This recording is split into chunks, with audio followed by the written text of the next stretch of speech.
Good evening, Matt Wordsworth with ABC News. The opposition has accused the state government of steering the prison system into crisis. The ABC yesterday revealed the chronic overcrowding in our high security jails, fueling a sharp rise in bashings and assaults, including a record number on staff. It's also galvanised the groups which represent both guards and prisoners. It's incidents like these which are ringing alarm bells. Two prisoners brawl at Maryborough Correctional Centre. A guard enters the cell to break it up.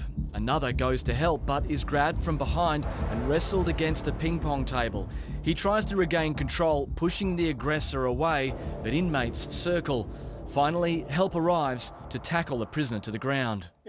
Alex Scott is from the Together Union. He represents prison guards like these. These prisons weren't designed for this population. If you're having double ups and triple ups on a number of occasions, that's going to make for a far more volatile situation. Every prison in Queensland is over capacity. Brisbane Women's is at 200%. At Lotus Glen, there aren't enough seats for prisoners to sit down to eat at the same time. And the number of assaults are at record levels. This is now the kit of a modern prison guard. Helmets, stab-proof vests, leg guards, batons and riot shields. We've seen an increase in prisoner assaults, but we've also seen an increase in prisoner on staff assaults, and that's what this is about. That's what this is about. But the way forward is not clear. The Commissioner is troubled by overcrowding and the practice of putting two prisoners in a single cell. Doubling up is a short-term solution. It is no surrogate for building infrastructure to accommodate prisoners. The Minister, not so much. That might be uncomfortable for some prisoners to sleep on a concrete floor with their head next to a toilet, but that is the role of Queensland Corrective Services.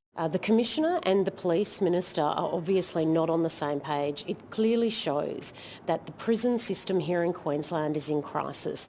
More beds are planned, but the Minister is silent on when normal levels will be seen again. So their own benchmark is a 98% capacity. How confident are you with what they're doing now that they'll get back down to that? Well, we don't think the government will get down to that level, and we have absolutely no confidence that the current expansion process is going to match the increasing prisoner numbers. For some, the fight for more jails is the wrong argument. Prisons are the new institutions for people with mental health.